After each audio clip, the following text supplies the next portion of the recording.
You're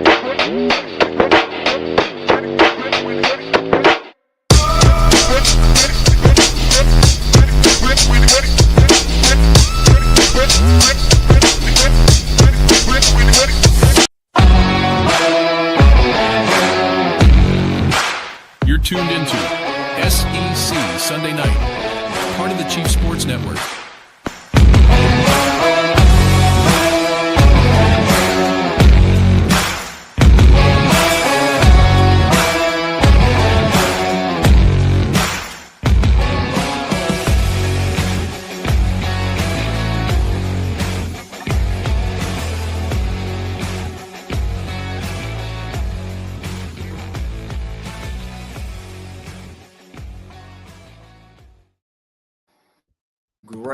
Grab your drink and grab a snack, and welcome to SEC Sunday Night Live on the Chief Sports Network. We are proudly presented by Hewitt Damaduros Law, HDLawSC.com for personal injury and more. Go talk to Dean and Brad, and they will not only win your case and put money in your pocket, they'll create a great relationship with you. These guys want to get to know you. They want to hear your story. They want to fight for you. So go to HDLawSC.com. Hewitt Damaduros, proudly presenting SEC Sunday Night right here live on the Chief Sports Network. I'm Rob Williams. He's Craig McMichael. And before we get started tonight, I want to welcome everybody in that was just watching Rooster Rant here on the Chief Sports Network. For all of our SEC fans who are excited to break down Week 5, we have a special treat for you. Obviously, we're here early tonight. And so I'm going to go ahead and kick it back to Friday, where Daily Joy was on site in Athens. And we'll see how many I was wrong statements can we attribute to me or Joy. Little challenge for you, Craig. Mambo number 5, baby. 1, 2, 3, 4. For anybody watching, keep a tally. Let's see who was wrong more times, me or Joy. We'll be right back after throwing it back to Friday predictions.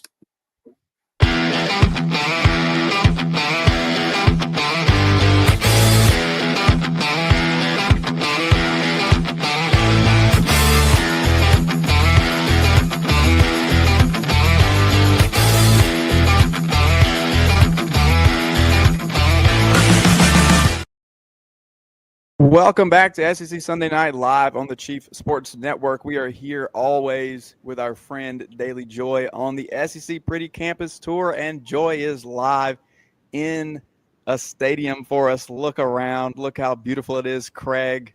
You're just going to love this when you get to see this segment. It is Friday, and so we are looking into some wonderful games this weekend. So first of all, Joy, how are you, and how is Athens? I mean, I'm great. Athens is great. I think probably one of the best college towns in America, if not the best college town in America. Don't let the people in Tuscaloosa hear that. Hear me say that too loud. But yeah, no, it's great. Energy's great. Excited to watch a very good game between two very good teams. Yeah, I mean, obviously, this game between Alabama and Georgia gets a lot of recognition and hype, and we'll pick it here in just a few minutes. But it has a slightly different feel to me this year. Obviously, we have questions about Alabama. There have been some questions about Georgia even kind of coming into the year. I feel like they just kind of flew under the radar.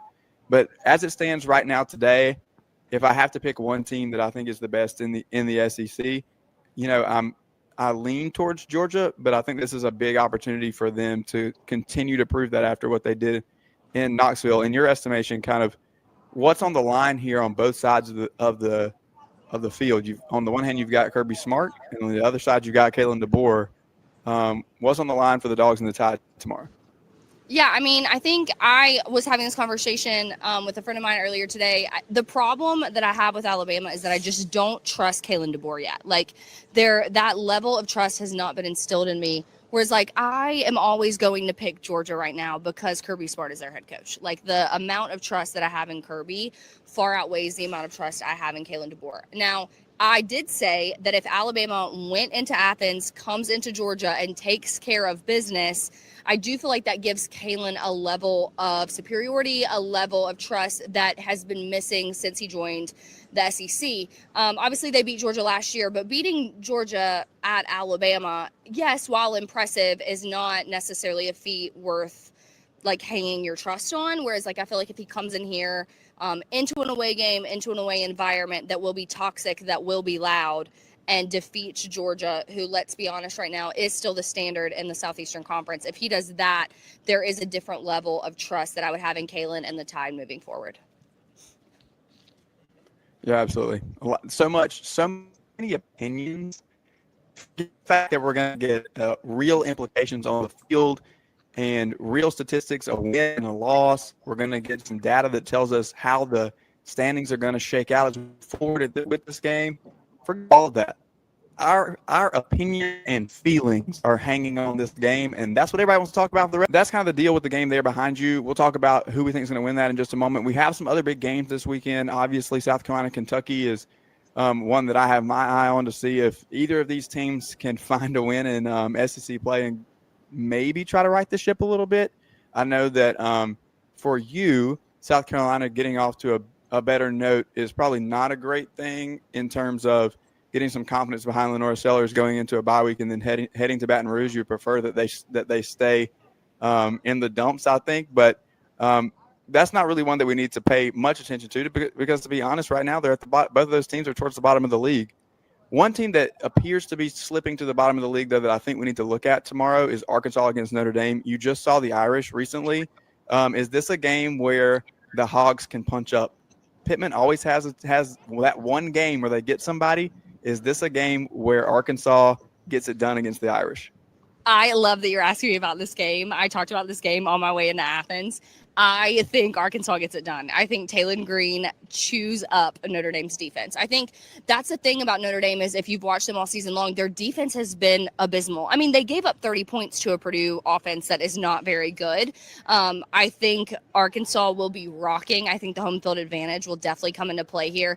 Pittman probably, I think Pittman at this point is just like riding the high. Like, I think he kind of knows, like, this is not my forever job. I'm not winning a natty, but hell, I'm going to have fun while I'm here. And I think this is the game that happens for him. He always tends to have a game like that. And I think it just comes a little bit earlier in the season this year. And I think Taylon Green is the quarterback that really shows that this Notre Dame defense is not what you're used to seeing from Notre Dame defenses. So yeah, I'm taking Arkansas. I'm rocking with Arkansas heavy this week. I think they really take care of things against Notre Dame.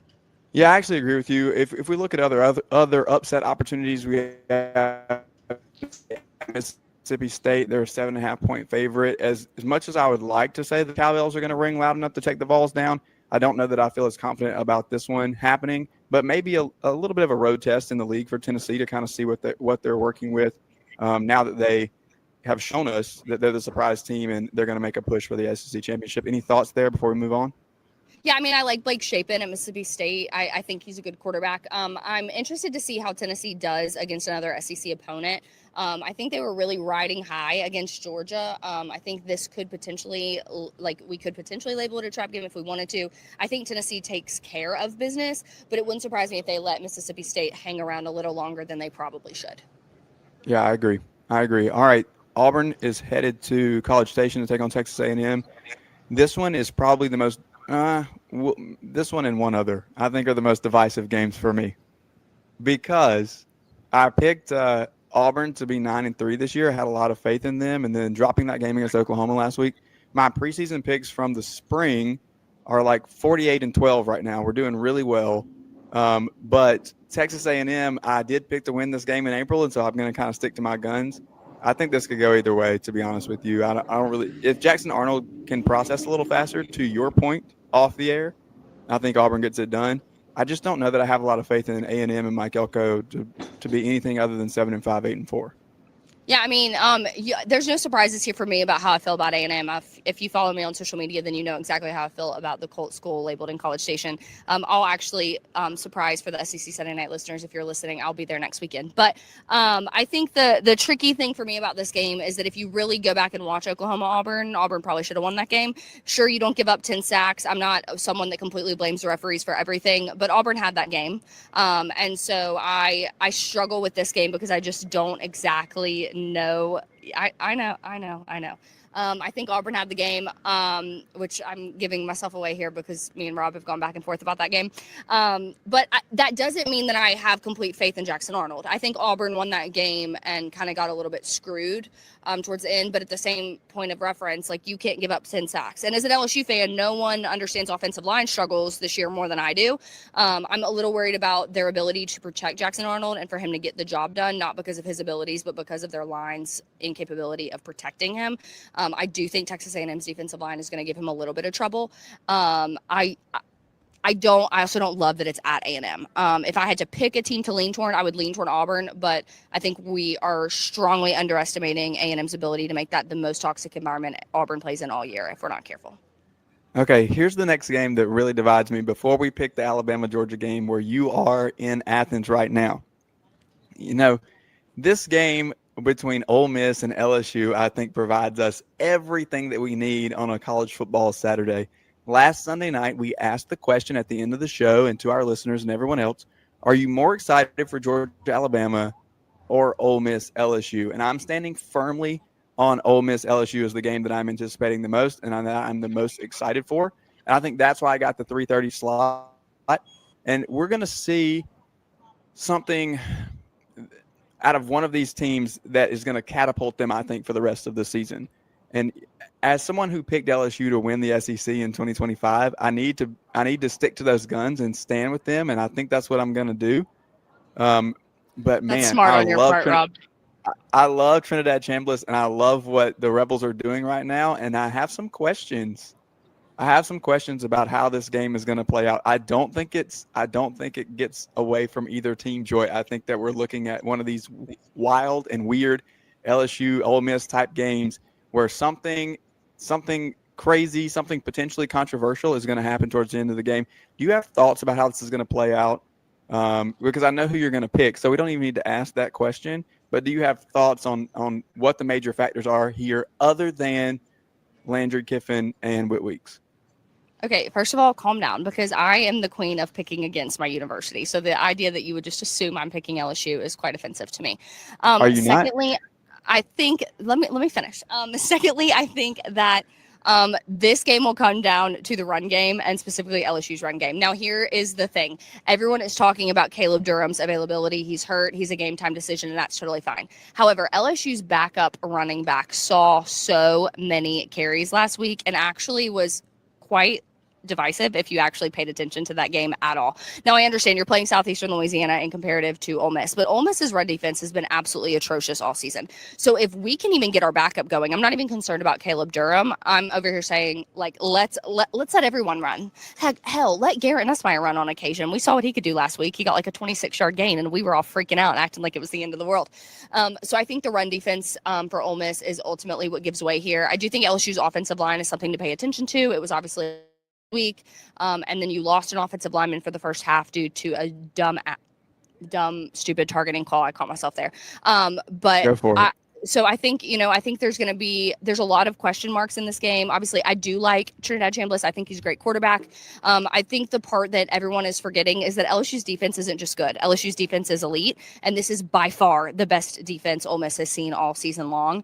I think and with Chambliss, yeah, we've been impressed so far, but against who? I think this defense, and specifically, I'm calling on Harold Perkins. I think this is a Harold Perkins nightmare game for Trinidad Chambliss. I'm hoping that when I go to sleep on Saturday night, that's who I'm remembering, just seeing torture him into oblivion. I'm also really would like to say thank you to the TV networks that chose to put this game at 3:30 because the outcome of this game will determine how I act in this stadium after the game. So if you see me and I'm smiling and I'm great, it's because LSU won. And if you see me and you don't think I know my own name, it's because LSU lost. Yep, we'll see how you feel. We'll definitely be in communication to figure out if you need a wellness check or not. Yeah, Rob, our text messages are to stay private after the game on Saturday.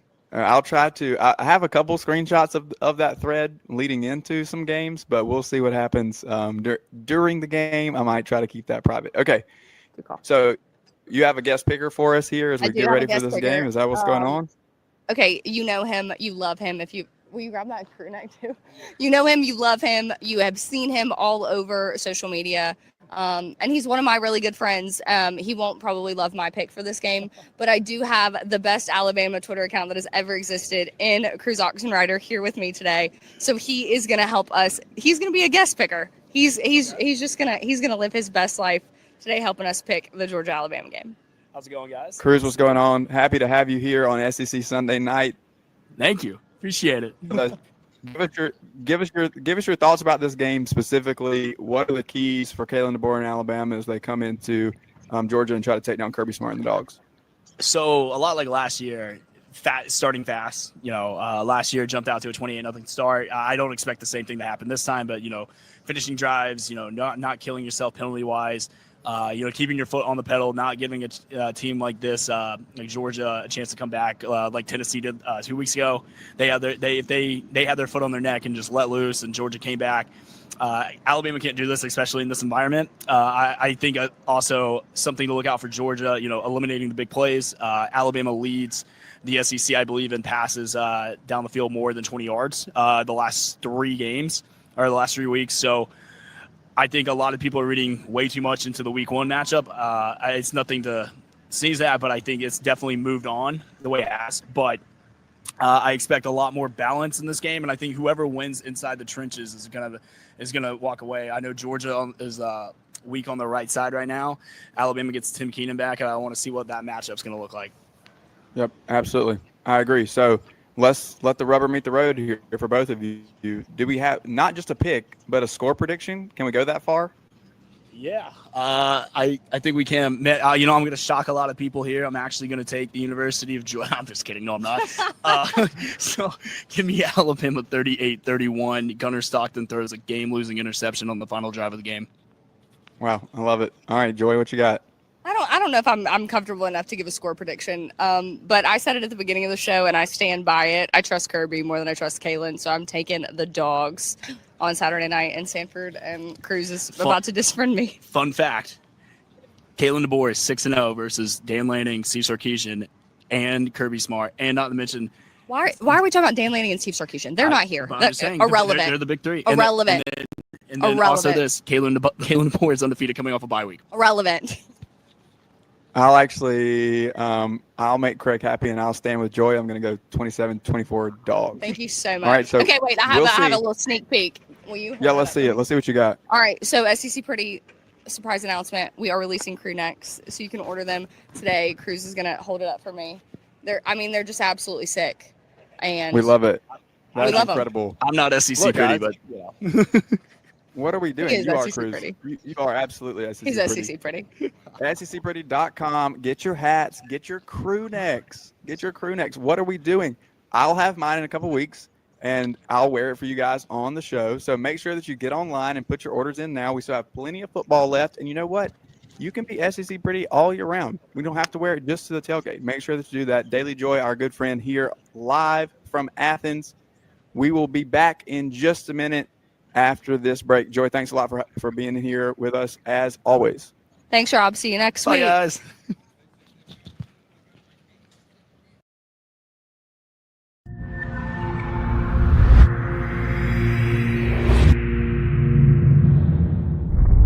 OTC is go. Packet is go. PTC is go. LPS is go. Houston flight is go. Pilot go. FTM is go. Safety com is go. SCU is go. LRD is go. SRO is go. CDI is go. Launch director NTD, our launch team is ready to proceed at this time. It's SEC Sunday Night, presented by Hewitt Diamodoris. Visit hdlawsc.com. It's go time.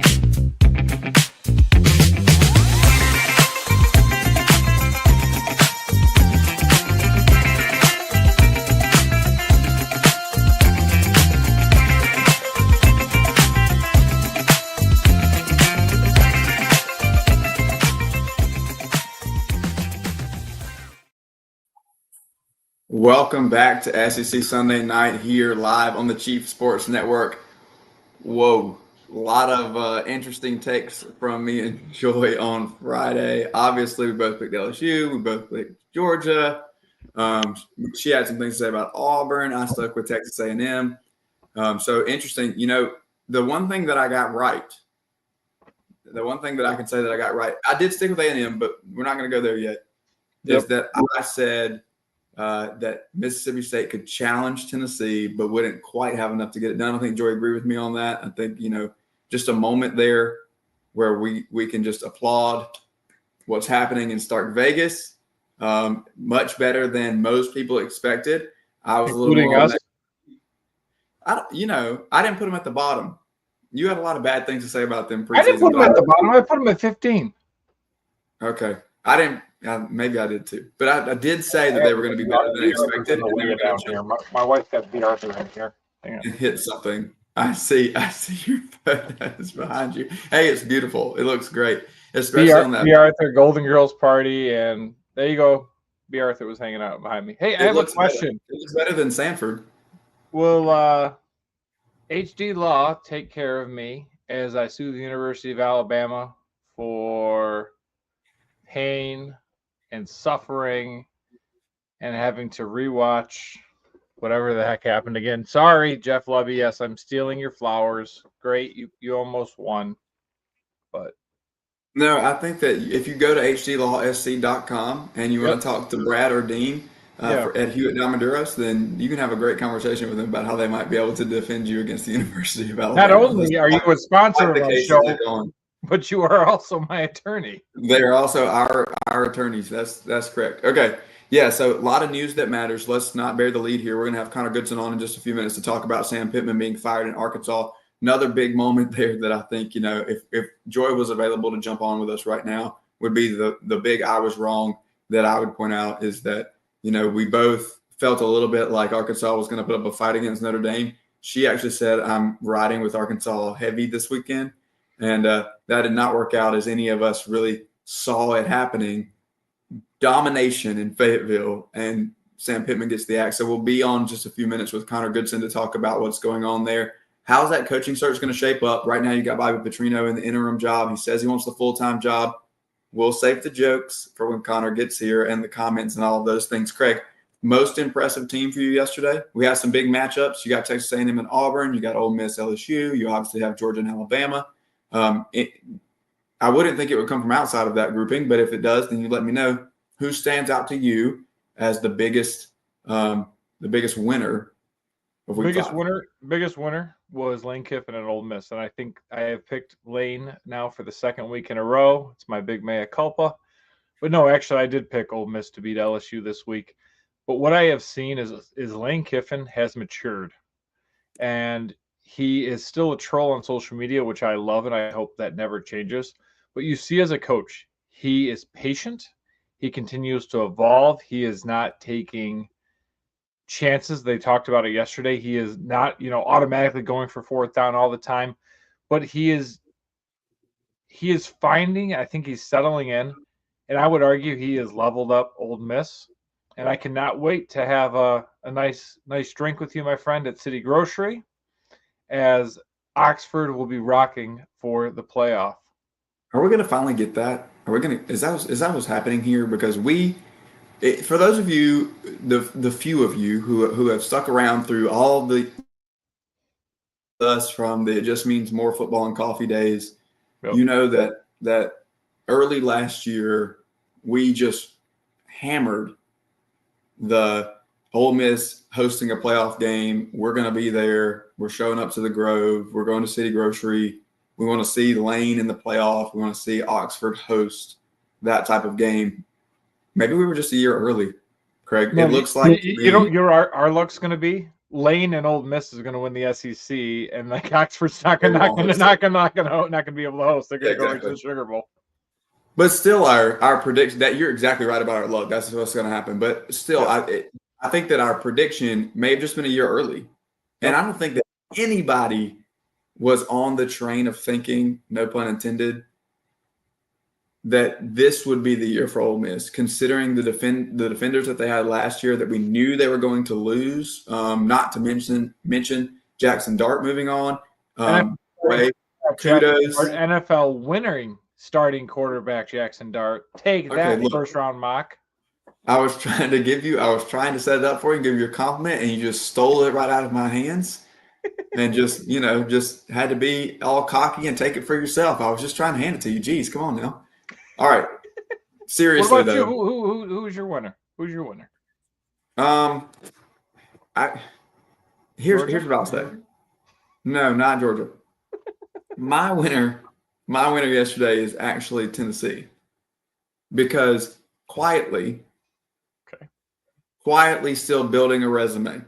Okay, those are the types of games that I think that Josh Heupel has to go in and win in order to make it to the end of this season and make another playoff run. And you talk about who's going to land in Atlanta, and we'll get to that. I think I have that in the agenda for us later on in the night, so I don't want to steal our thunder and make those predictions too early before we've talked things out. But I think that in order for Tennessee to stay on track with that, you got to have some gritty type of wins. You had that type of game against Georgia, and they weren't able to pull it off, right? It was right there, and they snatched defeat from the jaws of victory. And so now you have an opportunity to go and win a tight one in the league on the road, albeit Mississippi State. But still, I think it's a confidence builder for those guys. When you're on those teams, you don't feel the swing as much as what the fans do in terms of, well, this team is so much better than that team or whatnot. When it's inside the SEC and you're on the road, every win feels like you earned it. And so I think that's a boost for Tennessee. Yeah, I feel like they really jacked up the cowbells yesterday too. I felt like every time Mississippi State did something right. I mean, I don't know if somebody was going after the cowbells, but I saw a lot of Mississippi State Twitter last week talking about, the right way to do it, the right way they're going. So I'm going to give you a shout out, Michael. And yes, I think Mississippi State was a winner. But to piggyback on you, Rob, what's most impressive about that Volunteer win? It wasn't just the offense. Tennessee had 14 points from the defense. They had a pick six and they had a scoop and score. So it was a total team effort in order to make sure that they did not get zapped in Stark Vegas. Absolutely. Speaking of pick sixes and scoop and scores, let's make a run through all of the scores in the SEC really quickly before we get on to some bigger news. Pick six and a scoop and score for the Gamecocks as they take down Kentucky 35-13 at home. As we said previously, Ole Miss 24-19 over LSU. 24-21, Alabama holds on. The late Georgia rally falls a little short. Texas A&M 16-10 over Auburn at home in a very defensive type of battle. Tennessee, as we said, 41-34 over Mississippi State in overtime. 55-35, Vanderbilt takes down Utah State. And so no trip ups for Vanderbilt, and now they're set up for a bigger challenge. Missouri does what they're supposed to do against a lesser opponent, 42-6 over UMass. And then, as we said before, Arkansas goes down to Notre Dame 56-13, and that ends the career of one Sam Pittman. All right, so that's kind of the rundown. You have a lack of Oklahoma, a lack of Texas on the schedule. Yesterday, no Billy in Florida playing yesterday either, and so a little bit of a pause on that story and that narrative as we move forward. Before we get back into Arkansas, we talked to Connor Craig. Let's talk about initial reactions from Georgia and Alabama. I know as you're watching the game, I'll just say it from my perspective, sitting in Williams-Brice, I have the TV above me to be able to kind of stay tuned in with what's happening. And I don't want to say I was shocked at the way that Alabama jumps out to a lead, because we've seen you texted me and said, I've seen this movie before. Yep. And I completely agree. As we get into the third quarter and Georgia scores that touchdown to pull it within 3 in the third quarter, I looked at my buddy next to me and said, watch out. Here come the dogs. This is exactly how I think most people are expecting this to roll. But that's where it ended. The story, if you look at the scoring summary, nothing happens after that third quarter score. And so it's that's not true. That's not true. That is not true. And this is where I'm going to roast Georgia fans. Georgia fans were all over Kirby Smart last night for the fourth down conversion. Well, let's go back even before the fourth down conversion. Gunner threw a beautiful pass to the end zone, which went right through a freshman wide receiver's hands. I thought Carson Beck came back and was playing quarterback for us for a minute there. But right there, that would have been like in the third quarter. That would have put Georgia up. So I chalked that one up. And then the other part was Chauncey Bowens was a dog last night. I mean, he looked fantastic out there. And sure, there was a third down call. Georgia's got like fourth and 1. Cash Jones is in the game. They're trying to go tempo. They're trying to go fast. They pitch it to the right for Jones. Alabama has a defender knife through, tackle Jones for a loss. Everyone's like, oh my gosh, Kirby's such a moron. Kirby's such an idiot. He should kick the field goal there. No. If you play to win the game, you don't kick the field goal. You convert the fourth down, and then you go score a touchdown. Hindsight is so easy. It's so easy to sit in your armchair. It's so easy to sit in the stands and say, oh, he should have kicked the field goal. Yeah, well, guess what? If they convert that and then they score a touchdown, you'd be like, "Oh my gosh, look at Kirby Smart. That was such a great call. That was exactly who he is. That's exactly what it's about." And instead, now you got people ripping on Kirby Smart. You know what? I love the fact that he kept attacking and he stayed true to himself. Sure, it didn't work out, but guess what? It stinks, but they can continue to move on. What's frustrating, and the most frustrating thing about that game, is the Georgia defense. Kirby Smart said at the start of the game, we have to get pressure on Ty Simpson. He brought pressure. He brought 5. He brought 6. He never got to Ty Simpson. Ty Simpson was comfortable back there, and that is why Georgia was shredded for 13 out of 19 Alabama conversions on third down. You can tell I'm a little fired up and a little irritated, but it's because we have a standard and we have an expectation. We're going to talk to Connor in just a minute about adapting. Kirby is going to have to adapt a little bit. He doesn't have all of the studs that he used to. He's going to have to try to find another way. Simply playing the way Georgia always did in 2021 and 2022 probably is not going to happen this year. So we have to find new ways to get pressure, or Ole Miss is going to be a problem in 2 weeks. Who else do you see on the schedule as we kind of look at what Georgia's got in front of them? Because now we're at the point where we're starting to kind of look at where these record predictions going to be at the end of the year, and who's going to make the playoff. Because we understand that, like, if you go 10-2 in the SEC, you're probably a shoe-in unless we get really bottlenecked and a bunch of teams do that. Yep. And then we're still going to have this debate until we see it happen or not happen or whatever, that a 9-3 team can or can't get into the playoff if the strength of schedule is enough. You just mentioned Ole Miss on Georgia's schedule. Yep. We know that they also have that team from Austin that you love so much on the schedule as well. So you have Kentucky, then you got to go to Auburn, then you get Ole Miss at home. Any concerns about War Eagle as it stands right now? Do they present anything? I don't want to dive into that game too much, but I'm just looking at it from a Georgia perspective. Yep. As no pun intended here, the top dog of the SEC coming into the year. You know, some people would have said Texas, some people would have said Georgia, whatever the case may be. You got Auburn in there. You got Ole Miss, like you said. Florida, obviously. Yep. So if I'm looking at it, Cam Coleman and Eric Singleton Jr. have the opportunity to present a problem because Georgia's secondary is a problem. But I do think Georgia's going to be able to get home to be able to neutralize Auburn's offense. I think Ole Miss will be a problem because they can run, they can throw. I think you're going to see a lot of the same things you saw with Alabama, conversions on third down, maybe some conversions on fourth down. Texas, the jury is still out. We got to see a little bit more. The other one I think where you might have a problem, end of the season, Mercedes-Benz. Yeah. You know, we went to 8 overtimes last year with Georgia Tech. Well, you know, I predicted that loss. Right. We'll see how right I could actually be. Wouldn't that be insane? If you were right for once? If I was right about that, that would be the equivalent of me calling Oregon winning the Big Ten last year, preseason. Did James Franklin win last night? Yeah. I think that you and I both know exactly what happened with James Franklin last night. And on that note, it's time to bring in our friend Connor Goodson here from Hawg Sports to talk about what the heck is going on in Fayetteville as there's a departure and now there's a search. Connor, how's it going, my friend? I'm sure it's been a busy 24 hours for you. So just give us the rundown on how things feel in Fayetteville. What's the overall temp check, or is this what everybody wanted? Is this what everybody expected? And what are the expectations moving forward the rest of the year?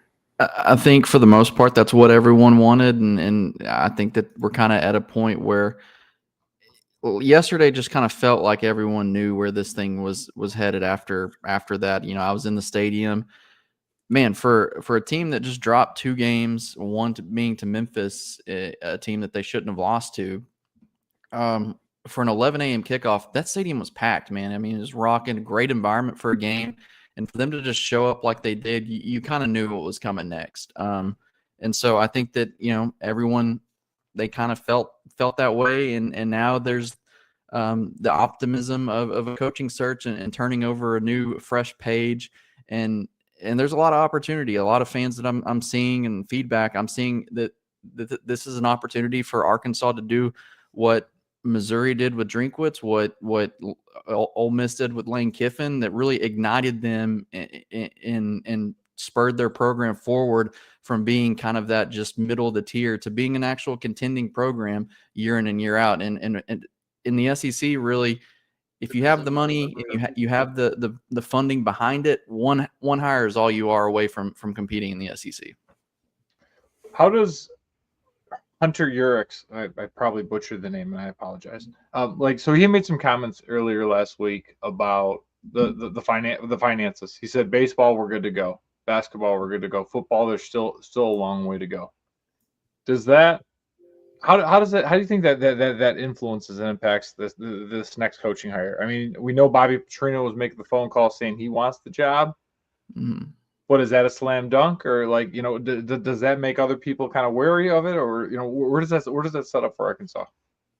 Well, I think that while there's a portion of the fan base and there are some decision makers that do like Bobby Petrino and have that relationship still from all those years ago, I think that the people who probably have a lot more sway want to just start fresh. They don't want any more retread. They don't want to do something that we've tried before. And regardless of how these next 7 games go with Bobby Petrino, I feel like that's just kind of the momentum is going to just let's start over new, bring someone new in and try that way. But to your question, his comments were really overwhelmingly negative. And he tried to clear them up before the game on Thursday or Friday of last week. That wasn't met very well either. And for all intents and purposes, this hire and how these next 2 months go, that could tell us a lot about whether Yurachek is actually at Arkansas much longer. Like his feet are going to be held to the fire through this whole process. And, you know, if the board doesn't and the decision makers don't trust him to do what they want and carry out their vision and get this program to where it really needs to be, then you can probably start to see the writing on the wall, and there might be another change made down the road. But it is kind of weird, though, that, you know, normally when a coaching change happens, you have like a couple of weeks in the off season and everything's kind of moving fast. You have 7 games left of a season. You got 2 to 3 months before really anything seriously probably picks up. I mean, you'll hear all kinds of names getting thrown out there, but this is going to be a wild, long, like just roller coaster of a ride that I don't think that we've really experienced yet with how long we have until stuff really starts to heat up. Yeah, I think that for me, I guess my question, Connor, and again, it's 8:28 here on SEC Sunday Night Live on the Chief Sports Network. Connor Goodson of Hawg Sports here with us to talk about a coaching change in Fayetteville, Arkansas. Do you think that this team rallies throughout the rest of the year? Because one thing that we've said is that Taylor Green has a lot of talent. And as long as he has a couple of pieces around him, then they're able to put a competitive product onto the field. And we've seen flashes of that. To be honest with you, when you were with us at the beginning of the season, we did our season preview. We disagreed a little bit, right, on where we thought that they were going to land. But the caveat that I threw in even then is if Arkansas can just find a couple of pieces around Taylor Green, this team is dangerous. And I think that was actually proven to be true. That just hasn't resulted in wins. But that doesn't mean that it can't. And so I guess my question is there a world where, you know, you still go steal a few more games and find yourself being competitive? Or do you see a world where kind of like I predicted in the preseason, that after Sam Pittman gets fired, that the team just kind of does what teams do in 2025. And this isn't even an indictment of Arkansas specifically, but in the landscape of college football, are players going to just hit the portal? Are we going to now grab a red shirt and save the rest of this year? Are you going to have guys opting out? Like, what if you could call it right now? You know it better than we do. How do you see this program unfolding the rest of the year? Well, yesterday it kind of felt like guys quit in a way, like that. Especially the end of the second quarter when Notre Dame they pulled away and really blew the game open. That felt like a team that was just mentally weak and just gave up, especially defensively. They just threw in the towel from an effort standpoint. And so I think, obviously Bobby Petrino's using these next 7 games as an audition. Like it's public. He is using it to gun for the full-time job. So I have no doubt in my mind that everyone on the offense is going to be on their P's and Q's. He's going to have them humming. I don't doubt that. It's just on the defensive side of the ball, like Travis Williams, if the Pittman decision wasn't made today, like Travis Williams was going to be out of a job. Like someone's head was going to be on a stick. It was just a matter of is it going to be Williams or is it going to be Pittman? Like, are we going to do the coordinator thing again, or are we just, going straight to the top? And so with the Pittman thing, I mean, you have to wonder, the defensive staff isn't naive. They hear all that too. The offensive coordinator is gunning for the full-time job. How much do we actually care for that? Like, do the defensive players who have already struggled giving effort consistently, like how much do they actually care to go out there and make Bobby Petrino look good? And there's probably going to be a lot of business decisions being made. Like, guys out there, they realize this probably is a lost cause. They're probably not going to come and make an extra effort on a handful of plays. And does the staff actually care that they're not making effort plays? Like, does Travis Williams say, oh, well, we need to get a young guy in there who's going to try, versus the veteran? Because there's a lot of different wrinkles to how this season plays, and I just don't. I don't recall an interim situation ever really working out, but this just feels like one that's also just a typical run of the mill. Like, the players are probably checking out. I don't doubt, like I said, the offense might look good, at least in the beginning. But it's just the defense has just not looked great from an effort standpoint. And I don't see that this move really invigorates that group either. So I do kind of see to what you said in our months back. I think that this thing kind of unravels and there's no really change in where this thing heads. I just think it's kind of a lost cause at this point.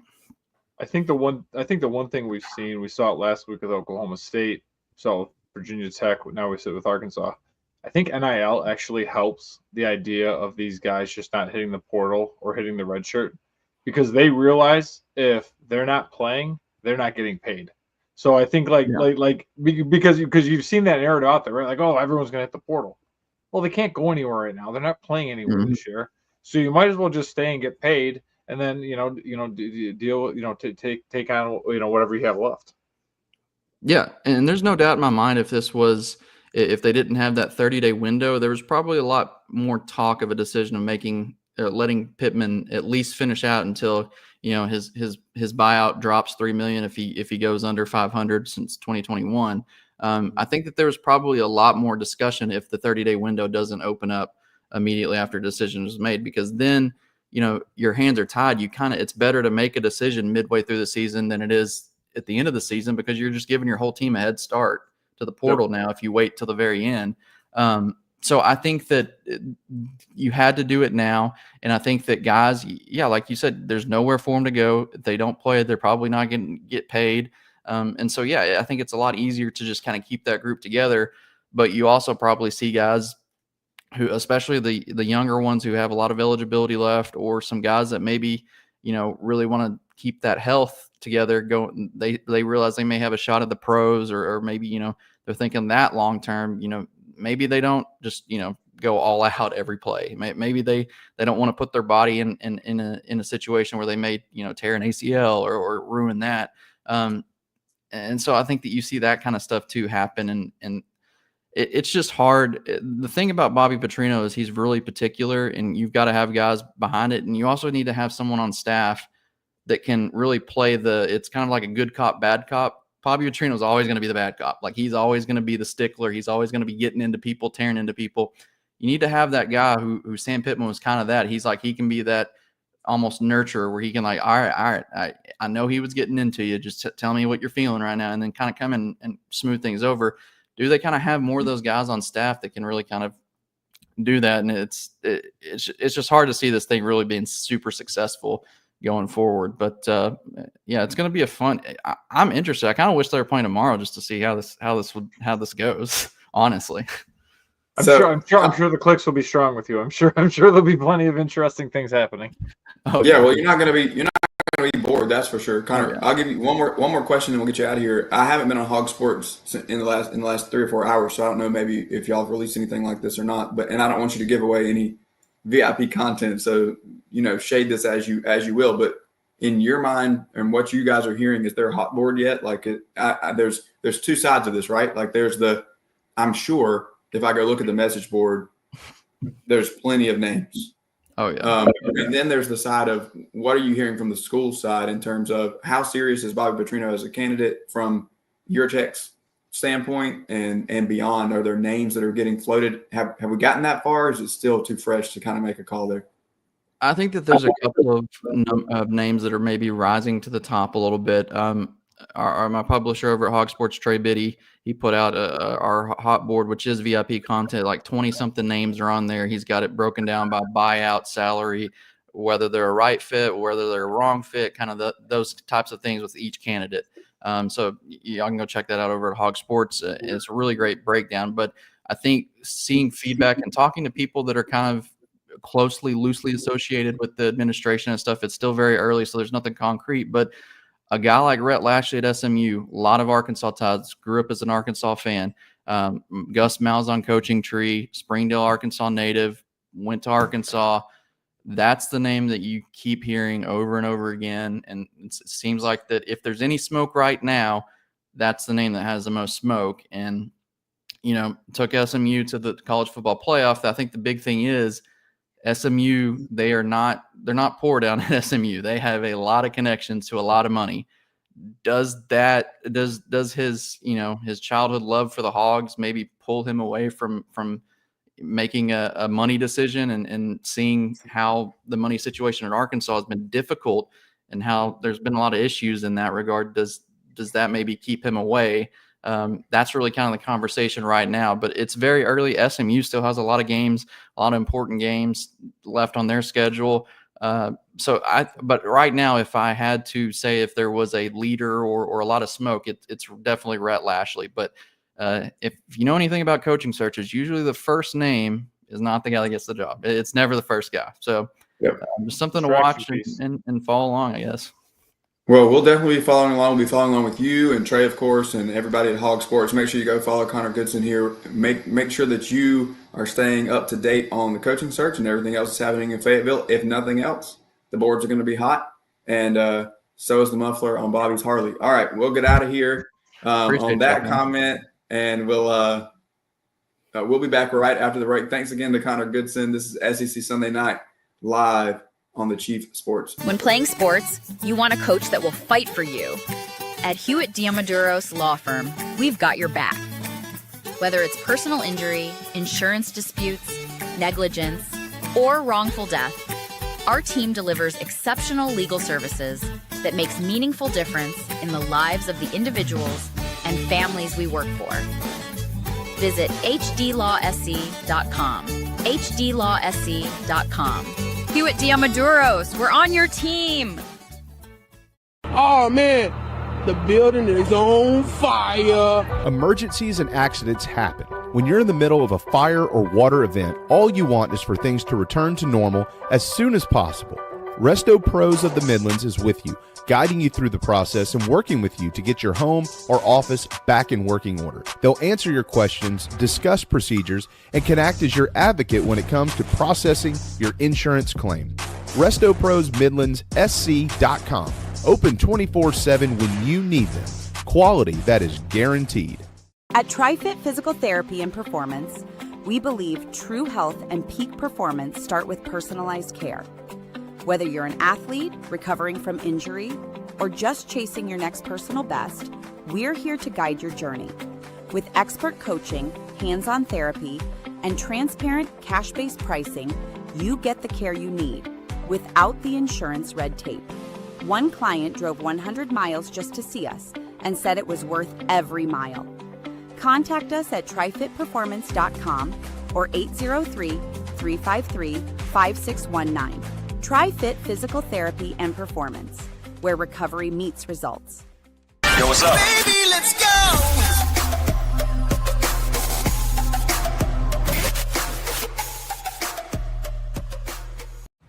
This is SEC Sunday Night, part of the Chiefs Sports Network.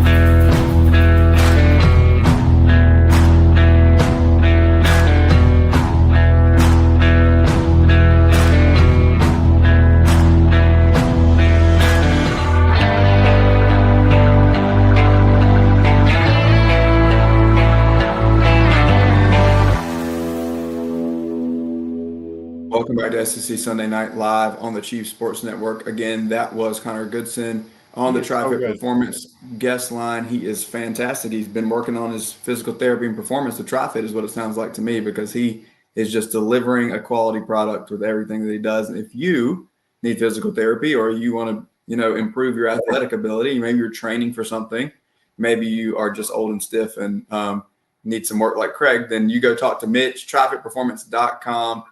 For all of your needs, whether it's nutrition or recovery or training or physical therapy, whatever the case may be. TriFitPerformance.com right here in Lexington for all of you who are in South Carolina and in the Midlands. But if you're not, folks are driving 100 miles plus and say it's well worth it. So drive from wherever you're at to TriFit Performance in Lexington, TriFitPerformance.com. All right, Craig, we talked Georgia and Bama a little bit. Yep. We talked LSU and Ole Miss a little bit. Yep.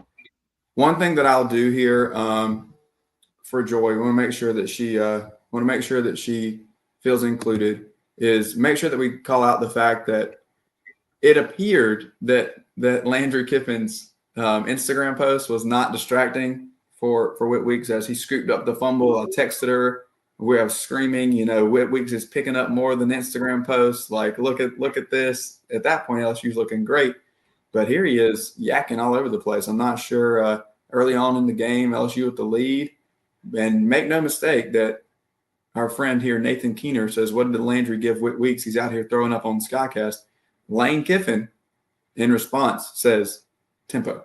All right. So never a dull moment with the Kiffins. I love the Never. Kiffins. Not at all. Now, we talked about these games a little bit. I think, obviously, we have a winner in Ole Miss. And to be honest with you, Craig, I'm not so sure that we can count LSU out just yet. You look at the schedule. Well, now, Michael Lynn here in the chat saying he wants to know what's wrong with LSU's offense. Michael, we remember the media. We got, one of our brethren got yelled at by Brian Kelly last week. I would like the man who picked LSU to win the SEC and to make the college football playoff to please tell us why he thinks LSU's okay. LSU's going to be fine. I didn't necessarily say that I think they're going to be fine. I think Garrett Nussmeier's hurt, first of all, in the same way that Arch Manning is hurt. And you pointed that out multiple times. Something doesn't look right. We now have it revealed that a week or two ago about the oblique injury with Nussmeier. I think that it is still hindering him in some ways. My concerns with LSU are actually around the run game, because this was expected to be a bit of a balanced offense. You always expect them to have receivers. I've had flashes of dynamic receivers from LSU, but I do have some question marks about their production. Like, they just don't feel as dominant as they have in years past, and that's okay. LSU produces wide receivers at a very high clip, and so at some point you're going to have a dip in the quote unquote elite level. We could say the same things about Georgia's defense right now in some position groups where it's just Georgia alone. First round after first round, is there a not a lack of talent, but just maybe not as many pure elite, future all pro type guys. You're not going to have Jamar Chase and Justin Jefferson out there catching passes in the purple and gold every single year. Right. And so while I think they have very high quality wide receivers, maybe there's a little bit of a dip in that, but the run game is really what's been concerning to me. I'm not concerned with the defense whatsoever. I think that Blake Baker did a great job, and they did I disagree. Joy said that. I keep hearing about LSU being so elite on defense this year.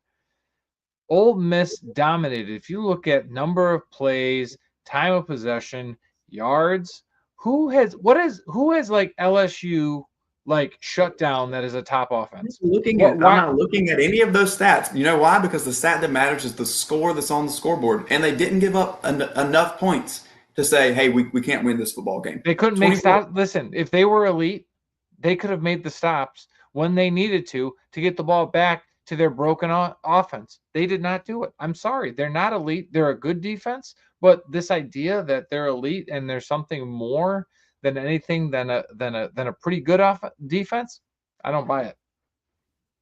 All right. Well, we'll agree to disagree on this particular point. Oh, I got him a little irritated at me now. No. I just need to move. We just need to move on. Because we need to cover a couple more things. Okay. Right. So, but my thing is, we definitely see, to your point, Ole Miss leveling up. I think that LSU is still in the conversation because, and mathematically they have to be, right? Yep. On the other game, so Alabama's still undefeated in league play, and they're going to get Vanderbilt next week. We'll talk about that in a little bit. Georgia now catches a conference loss. As we look forward, again, I'm just projecting out towards the conference race. Yep. And so both those teams, we would say, still firmly in the discussion. Yep. The third game where we saw something happen yesterday, and let me take a moment here for just a second. Vanderbilt takes care of business, undefeated. Missouri takes care of business yesterday against UMass, still undefeated. So both of those teams, you have 3 undefeated teams in the SEC. They played all of the Little Sisters of the Poor. Way to go. Good job. Let's see you play somebody. To their point, to your point, no, because both teams play South Carolina. Okay. So to the point, Ole Miss, Missouri, Vanderbilt, the 3 undefeateds in the SEC overall. And so, again, mathematically, got to factor them into the discussion. Yeah. SEC numbers guy actually tweeted earlier that he believes one of those 3 teams makes it to the college football playoff. Did he give the numbers on which one he thought, or did he just say, "Hey, one of these 3"? Not yet. No, not yet. He does a great job with his stats. And he does a great job. But this one was specifically just, hey, shockingly, his point was that it's always, I think he had a comment in there about it always being the Blue Bloods or something to that effect. So who's the Blue Blood in that group? No, I guess it's Missouri, because they've been to 2 SEC championships. It was sarcasm. That was the point. Nobody. This is the year of chaos. We had it in our chat box just a minute ago. Somebody said something about the parity, and I completely agree.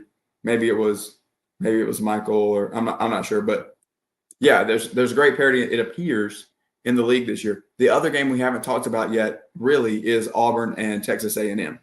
Texas A&M squarely in the race for the SEC as well, right? Top 10 team, undefeated in the league. That's another one. I'm sorry. Like I watched. I know, and that's why I'm laying it out here. That's why I'm laying it out here, because we need to talk about, are they real for Texas A&M? And on the other side of things, is Auburn toast? 0-2 for the third. What are they? Sorry, 0-2 in the league for the third year in a row, and something they hadn't done before. I saw some crazy tweet about that. Auburn looks broken, and shout out to our buddy Jake Crane, good friend of the show. We'll have him on in 2 weeks. We'll have him on in 2 weeks to recap Auburn, Georgia. Yep. Big Auburn guy, but he tweeted at some point, "Hugh, will you please run the ball?" And again, you veterans of football and coffee know, Rob and I have said time and again, Hugh refuses to run the ball. I think when he runs the ball, Craig, what happens? They win. What a shot! Actually, every time. And that's why I'm a little nervous when they play Georgia. I'll be honest, because I don't think Georgia's defense is very good. But getting back to Texas A&M, it wasn't Marcel Reed, and I think a lot of people, Marcel led them to a big win a couple weeks ago against Notre Dame, but the stats were not that pretty.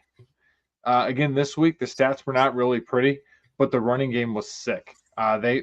Texas A&M's got two really nice running backs, and if they can get those two going, Elko has shown, unlike Hugh, an ability and a stubbornness to run the ball. I think that keeps the Aggies in the conversation, but I also think history has the Aggies probably somewhere between 8-4 and 7-5. Yeah, to your point, Marcel Reed, 15 to 22 for 207 and a pick. But Le'Veon Moss, who could be the best running back in the SEC, legitimately. Yep. 21 carries for 139 and a touchdown. On the other side, Auburn's leading rusher, Cobb, had 6 carries for 28 yards. Who was the other guy for Texas A&M? That's it. Who was the other? Texas A&M, yeah. Reuben Owens had 3 for 52. Amari Daniels had 12 for 42.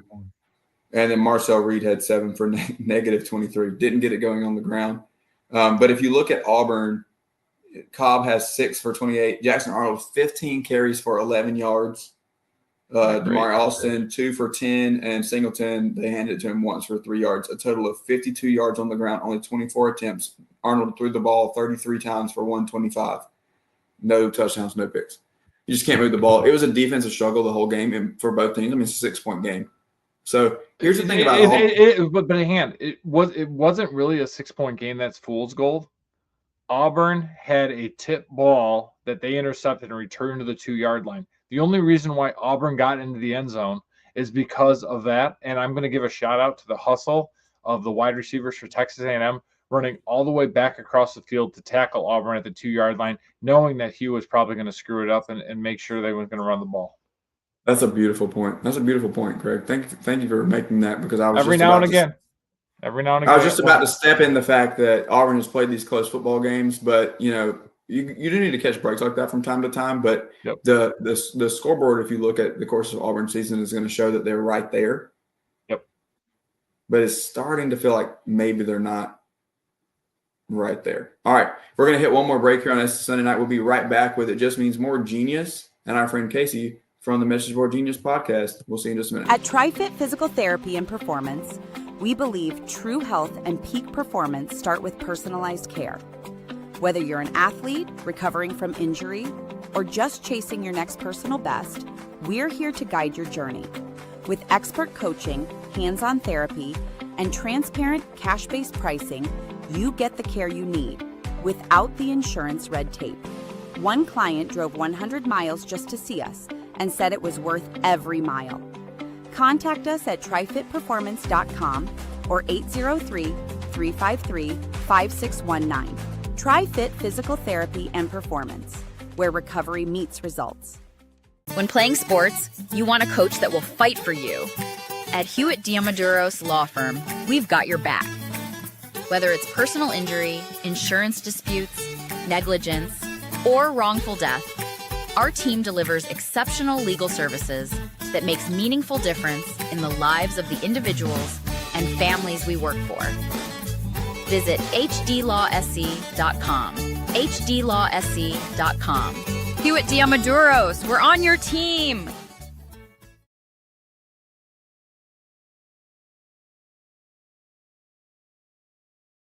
This is SEC Sunday night on the Chiefs Sports Network.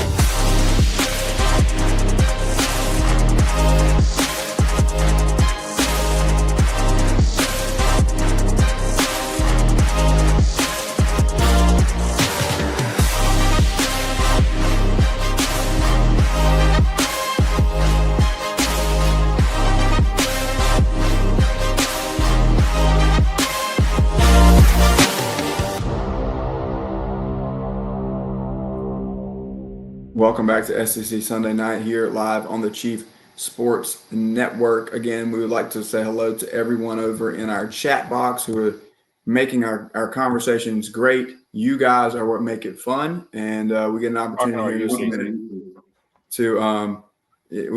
to hear from more people that are commenting just like you, but maybe in a little more rabid fashion on the message boards. If you have not yet downloaded the Chief Sports app, make sure that you do so right now, immediately, available for you on the Apple Store and on Google Play. You can go on there and get the Chief Sports app, and you're going to be able to see all of our Chief Sports South Carolina content, all of the Chief Sports nationwide content with College Football Forever. JC and Morgan are there. You have us here on SEC Sunday Night. You got Chief Sports High School. If you're in the state of South Carolina, then you have 4-Quarter Friday every Friday at 9 a.m. breaking down matchups across the state. Casey, that cup is disgusting. Get it out of our SEC show. And then you also have the high school scoreboard and so on and so forth. All right, look at that. All right, welcome in, Casey Cregan, the producer, the esteemed and talented and hilarious producer of Message Board Genius podcast. Shout out MBG. Shout out to Who's. We got to start there, right? This is the SEC, but I mean, let's take a minute. Let's take a minute for the Wahoos. What's going on? What a field storming. Yeah, it was awesome, wasn't it? It was great. It like completely engulfed those players. All the pearl clutching in the Twitter feed was a little bit immense on Friday. But yeah, congrats to Who's. It's a great thing for UVA, and of course I have to grasp on wherever I can. But Clemson alum, 2001 Clemson alum Tony Elliott, not on the hot seat so much longer. So excited for Who's. It's kind of weird on the show. We got Utah State at 3-1 and battled with Vandy this weekend. We got Alabama. I'm the low man on the totem pole, which is. Well, Mississippi State's 3-1, buddy. Mississippi State's 3-1. Yeah, that's where my money goes, but my heart is still, I get it. Hey, shout out to Meemaw, even though we're still sitting left on no red. shout out to Meemaw. I was going to show the shot. Give me a minute. We're still sitting here. She left us on red, but I guess Bama won, so she's probably riding high. Oh, now she wants to come on the show. She doesn't want to come on the show when I invite her beforehand. Oh, but now she'll be ready to come on the show. She was working, to her defense. If you listened to the Message Board Geniuses last week, she missed. I hope she was okay. I'm glad she was okay. She was fine. She was traveling for work. Apparently, we have to work. This isn't our full-time job. We do? So, yeah. I thought this was work. Yeah. All right, sorry. Anyway, we should probably get started because Craig sent 45 message board posts. I don't know what you're talking about. I just gave up. I gave up today. I just threw my hands up. As we get ready to close out of here. And we already put up the tweet with Whit Week, so we'll skip over that one. You tell me, Casey, would you like to start in the onslaught that is Dogs 24/7, or do we want to mix it up to start off with a little bit here? Did something happen in Athens? Well, let's just start here. You don't have to read. You don't have to read them like this, but I just wanted MBG's commentary. Fun while it lasted. Yeah, Kirby is Dabo 2.0. I mean, I knew that one was coming from you, and I'm sure that this is up for our meltdown of the week on the Message Board Geniuses podcast. So we'll see, but you may hear it again. But the culture is dead, according to Chickamauga Dog. Look at that. I know where Chickamauga is. It was a fun run. There are no Nakobe Deans holding Channing Tindall accountable. Those teams were talented and accountable to one another. Lane, Faulkner, and Sark are going to feast on this defense. Mississippi State way work us over as well. I think he meant What does that mean, way work us over? Well, the W and the M are, at least on the same keyboard. They're on the same keyboard. They're not close to each other, but they're on the same keyboard. Maybe this was a phone post and it just autocorrected. We'll go with that. Okay. Yeah. Do you want me to? So I used to teach a class on the Civil War. Do you want me to talk about the Battle of Chickamauga? No. Yeah. No. Yeah. On another show, some history show somewhere. Does Mississippi State have a chance to win the Battle of the Bulldogs this year? Is that what we're saying? No. All right, clip that. Stop. Clip that. Let's go to the next one. Embarrassing, says Brantley County _dog. Kirby should be ashamed to show his face. Absolutely embarrassing. Georgia fans are losing faith in you. Wow. Kirby is like 575,000,003 against anybody not named Alabama, and yet he's getting the Ryan Day treatment. It feels like. We continue. I don't even have a chance to react to any of them. Did I send all of these really? Yeah, you did. Having fun with this. I was really mad. I was really mad. Let's be honest. Was I a little angry last night? We've won, says Kirby lost this game. What happens in the dark will come to the light. Oof, what does that mean? I thought all that happened in the dark was blue lights and sirens in Athens, but I'm not sure if that came to light. All right, let me respond to that. So Herm Edwards used to had that quote, "What you do in the dark will shine in the light." And what that is supposed to mean when you use that quote is all of the hard work that nobody sees and all of those countless hours that you put in that no one sees, it shows up when the bright lights come on. So sorry, we've won. You used the opposite too, right? It means the opposite too, right? If you cut corners, then that shows in the light as well. All right, let's just keep going. I think we have another one. Dabo 2.0 until proven otherwise, and our friend. What does that even mean? Drake. I guess you win 2 national championships, and I don't know. That's all. Rob, would you like to win 2 national championships? Just curious. Okay, let's move on to the next one. Let's move on. We have one more. And then Bulldog Gons says Kirby is no longer hunting, folks. Kirby is coasting. Might as well be Clemson at this point. I don't understand why Clemson's catching strays here. All the strays. Our coaches don't coach to a standard. Our players don't play to a standard. Glad we got 2 natties when we did, but it has been downhill since. They lost like what 3? What have they lost 3-4 times since they've? Well, technically speaking, they do coach and play to a standard. It would be impossible not to have some standard. I think that what he means is that the standard has been lowered, perhaps, but I would find it hard to navigate that there's zero standard. There's always a standard. You know what I mean?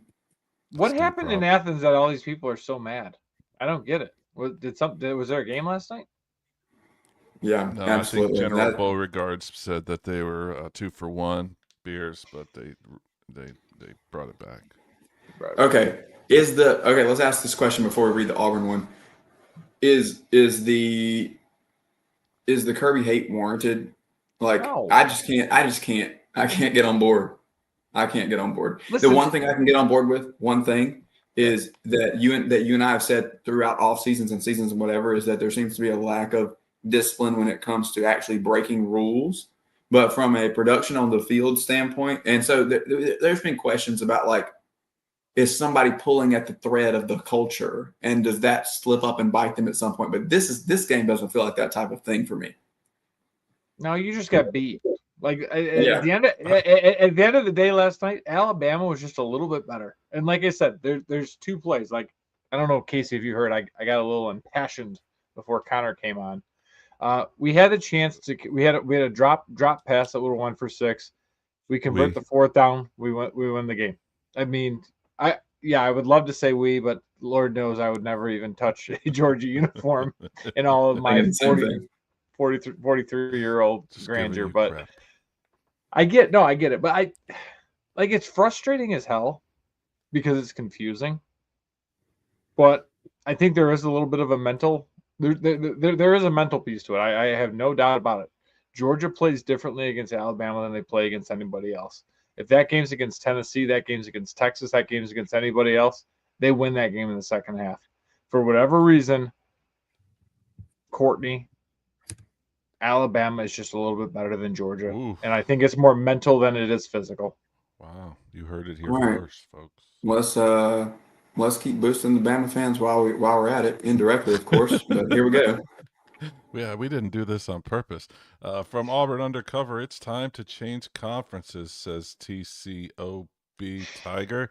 We need to be in a weaker conference. We have become a basketball school. We cannot get a good head coach because of the money handlers. We are now a model school for head coach buyouts. Potato Tits and now Frozen will get a nice buyout. We've been a lower tier SEC program for years. Not going to change anytime soon. This is beyond pathetic and sad. I don't even know who he's referencing there. Frozen? Hugh Freeze. Who's Potato Tits? I don't know. I didn't understand. This guy's a VIP. Is that Harsin? I think it's Harsin. We need an Auburn person. Can somebody from the Plains translate this for us? Casey, can you search LinkedIn? Because I'm pretty sure that's that guy's LinkedIn photo. So where are you? Where are you, Jake Crane? All right, Jake. In 2 weeks, we'll translate. Yeah, we'll come back to this and see if Jake can decipher. I have never heard that, and we've been dealing with message boards. I've been a part of the show for 2+ years now, so I have never heard that before. Yeah. Here's my Casey, thing about what's your thought on Auburn, Casey, before Rob gets in? You know, I just saw the game. I just saw the score yesterday, but I was getting your text messages and texts from other friends that were watching the game, and I think you guys said it right before I came on about not running the football. It's like it just seems like I don't know if he's just preemptively just starting to throw the ball, and they can't protect Jackson Arnold at all.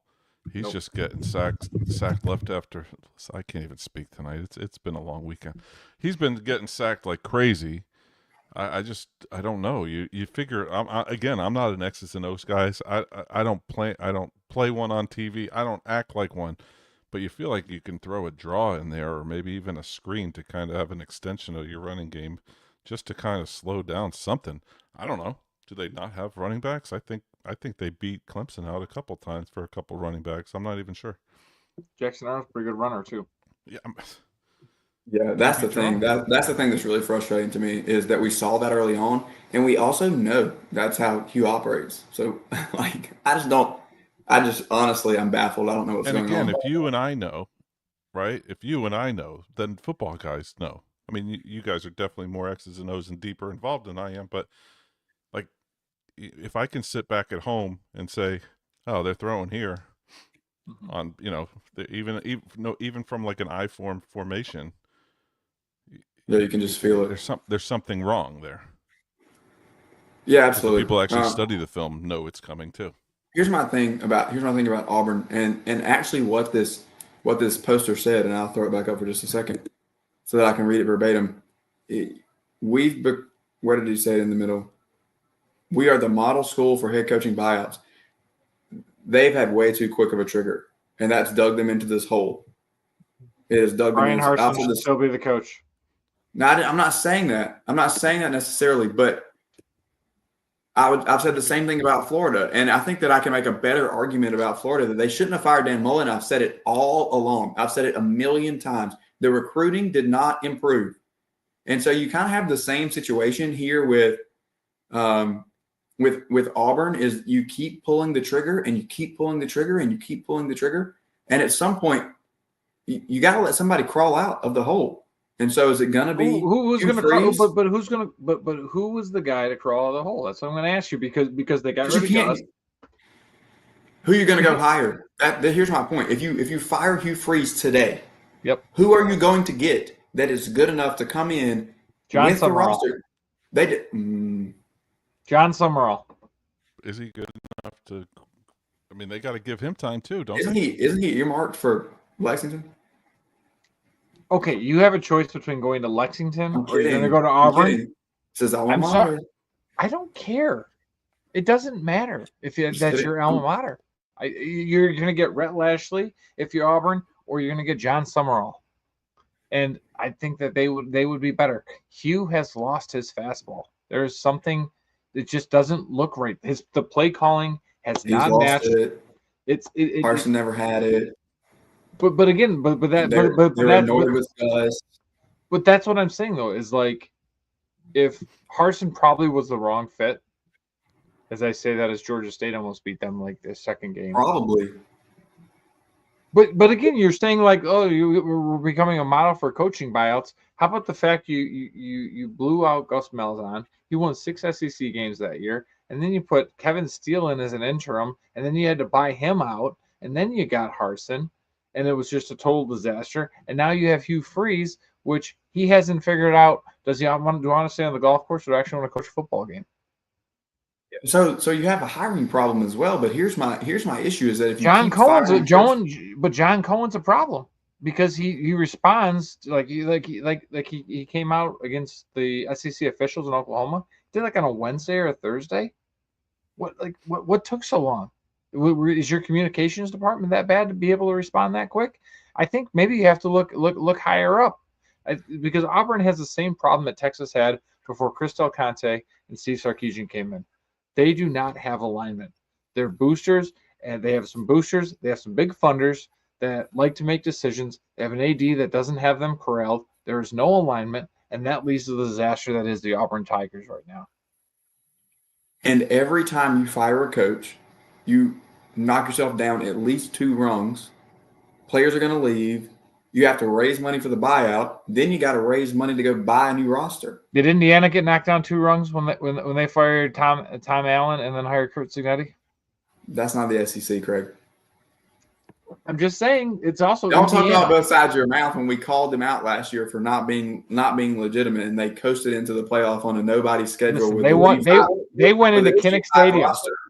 They went into Kinnick Stadium this week and won.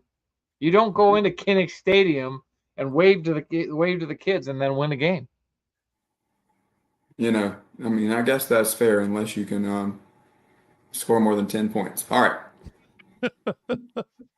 They scored 17, I believe. Do we need exactly? Do we need to look at? Let's look at next week. Let's look at next week as we have quite the lineup. Casey, you tell us what's going on with MBG Pod this week. You guys, I don't know. Do you have anything? We need to call MBG and find out what you have going on. Yeah, I think we're recording either Tuesday or Wednesday like we normally do, and it'll be out Friday morning. Although, I don't know. We might have a week off, as a matter of fact. I don't know. Are you guys doing fall ball, baseball? I hope so.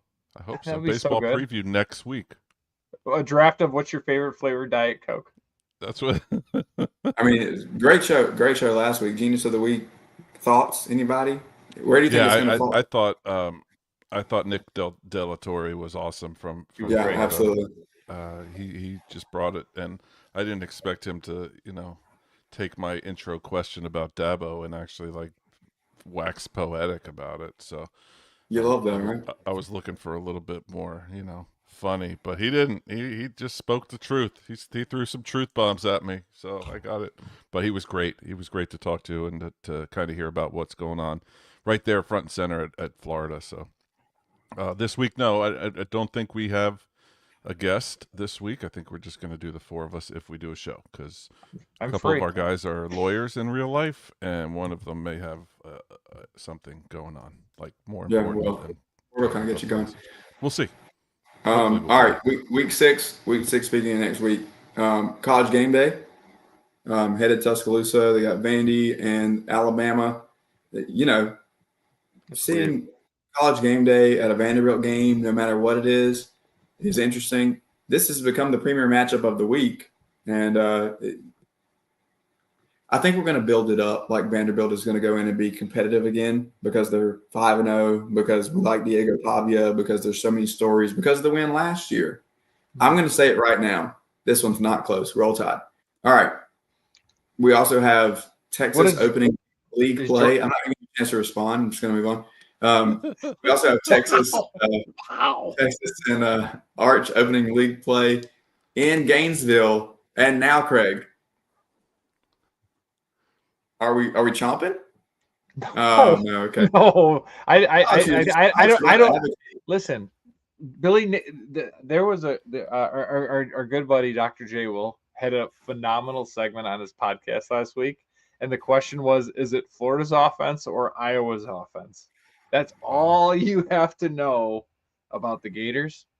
Arch, it's not broken. Florida's offense is. I've got Arch in the horns up probably by about 13. We'll just look at it this way: Texas's defense, regardless of what Arch does, is still legitimate. Florida's defense is decent, but he tore up Sam Houston State. He's ready. It's not on the level that Texas's defense, I think, is actually really good. What do you think? What do you think, Casey? Bigger message board meltdown from we always for the Gators Texas. Next week? Yeah, Florida's kind of getting old this season already, and what are we on week 5? So it'll be week 6. Old. We're seeing a lot of them already. So I would like to see a little bit more Texas. So go Gators. Who do you got in the Kent State Oklahoma game? Are you asking me? Yeah, Kent State Oklahoma. Oklahoma by 100. Poor Kent State. Remember when Joe Moorhead was even with a backup quarterback by 100? I mean, I'm not worried about that. Joe Moorhead was like the dude, and then or is he at Akron? He's at one of those two. It's somewhere in Ohio. It's the same thing. 37 max. Sorry, in Ohio. It really. You got some. The cowbells will be ringing in College Station. Does Mississippi State find a big win here? No. Yes. I love Casey. Casey's just hardcore nodding. No. I don't think they're ready yet. They're close. They are close, but I think they blew it yesterday. To be honest with you, I know you guys talked about that earlier. I do too. It's still weird to see. I think Texas A&M's like 5 or 6 in the AP poll, whatever it is. They're a 14.5-point favorite in this game too. Give me the points. Give me the cowbells. Blake Chapin, ring it, baby. He took a beating yesterday. He got hit. Lot. He did. He's got a nice bat today.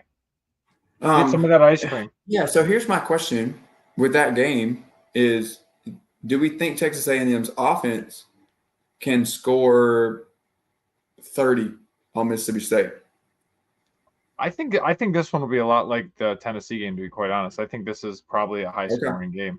Because I don't think Texas A&M's defense is very good either. I just think Auburn's offense is that bad. One more, just Mississippi State's got a couple of running backs too. I mean, they do. Mississippi State looked really good yesterday. Bothwell. Yeah. Shout out Fluff Bothwell. Both Absolutely. were pretty good yesterday when they took the ball around the outside. What about Georgia and Kentucky? No, we don't want any takers on that one?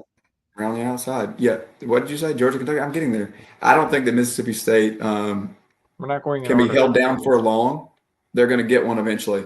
I said this in the offseason. I'll continue to say it. They're better than we thought they were. They're going to punch up and get somebody. This could very well be the week. We don't trust Texas A&M around here. I'm just telling you. Sorry, David. This could be it. All right. Kentucky, Georgia is a get-right game for Georgia for sure. Kentucky's real bad. Worst team in the league. They're on a second quarterback. How angry do you think Kirby Smart is going to be this week in practice too? It's a worst case scenario for Kentucky, to be honest, that Georgia lost that game. This one has no shot. There's no line. A 70 burger on it. There's no line. I'm looking at it right now. You got there is no Texas line. is a 7.5-point favorite. Alabama's 10.5. Oklahoma, even with Kent State, we got a 45.5-point line in that one. But I'm looking at Kentucky, Georgia, and we've put no odds on this game yet. So does that? Yikes. What does that say? I don't really know. Does that mean Georgia's going to run over that Kentucky? bad? Georgia's like an gonna run over FCS school. I agree. It's going to be Chauncey Bowens, really bad. And if I said anything, I said this before South Carolina played them. I watched a lot of Kentucky tape last week preparing to be on Inside the Gamecocks. Make sure that you tune in tomorrow morning at 10 a.m.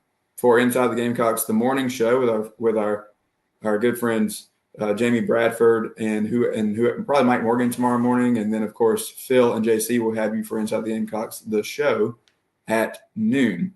I'm on there every Wednesday at 10 a.m. So make sure you tune in for all you Gamecock fans or SEC fans, because we have a lot of talk there. Mike Morgan of the SEC Network is there to take a drive around the SEC every week as well.